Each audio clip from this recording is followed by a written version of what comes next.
લક્ષ્ય ન્યૂઝ, એક નજર, એક લક્ષ્ય।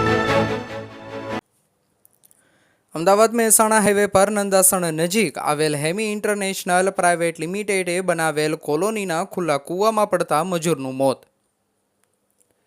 કડી તાલુકાના નંદાસણ પાસા હાઈવે ઉપર આવેલ ઉમાનગર ગામની સીમમાં એક પ્રાઇવેટ લિમિટેડ કંપનીની પાછળ આવેલ કોલોનીના ગંદા પાણીના ખાડામાં પગ લપસી પડતા એક પરપ્રાંતીય યુવકનું કરુણ મોત થયું હતું। ઘટનાને લઈ નંદાસણ પોલીસનો કાફલો આવી પહોંચ્યો હતો અને ફાયર બ્રિગેડની ટીમને બોલાવીને યુવકની લાશને બહાર કાઢી પોસ્ટમોર્ટમ માટે ખસેડવામાં આવી હતી। કડી તાલુકાના નંદાસણ પાસે નેશનલ હાઈવે નંબર 8 પર આવેલ ઉમાનગર ગામની સીમમાં આવેલી હેમી ઇન્ટરનેશનલ પ્રાઇવેટ લિમિટેડ કંપનીની પાછળ આવેલ એક કોલોનીમાં અંદાજિત 80થી વધુ લોકો રહે છે અને છૂટક કામ ધંધો કરી રહ્યા છે, જ્યાં કોલોનીની અંદર રહેતા બાબુરામ મલરામ સોની ઉંમર વર્ષ આશરે 30, મૂળ રહે રાજસ્થાન, જેઓ હેમી ઇન્ટરનેશનલ પ્રાઇવેટ લિમિટેડ કંપનીમાં કામ કરે છે, તેમજ કોલોની અંદર અન્ય કંપનીમાં તેમજ હેમી નામની કંપનીમાં કામ કરતા કામદારો માટે પણ રસોઈ બનાવવાનું પણ કામ કરતા હતા।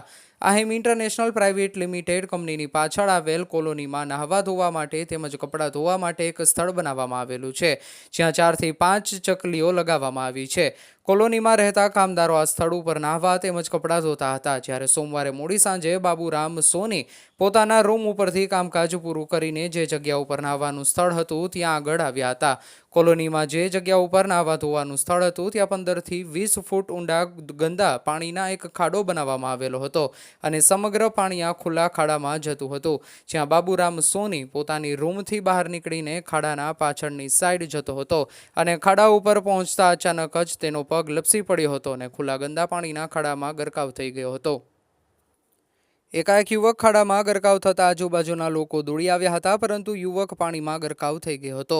યુવક ગરકાવ થઈ જતા લોકો દોડી આવ્યા હતા તેમજ કંપનીના માલિકને જાણ કરતા ઘટના સ્થળે કંપનીના માલિક પણ આવી પહોંચ્યા હતા અને ફાયર બ્રિગેડને જાણ કરવામાં આવેલ હતી તેમજ નજીકમાં જીસીબી પણ બોલાવવામાં આવેલ હતું। ઘટનાને લઈને નંદાસણ પોલીસ આવી પહોંચી હતી, જ્યારે મોડી રાત્રે યુવકને પાણીમાંથી બહાર કાઢી નંદાસણ સિવિલ હોસ્પિટલ ખાતે મોકલી પીએમ અર્થે મોકલી આપેલ તેમજ મૃત્યુ પામેલ યુવકના સગા સંબંધીઓને જાણ કરવામાં આવી હતી।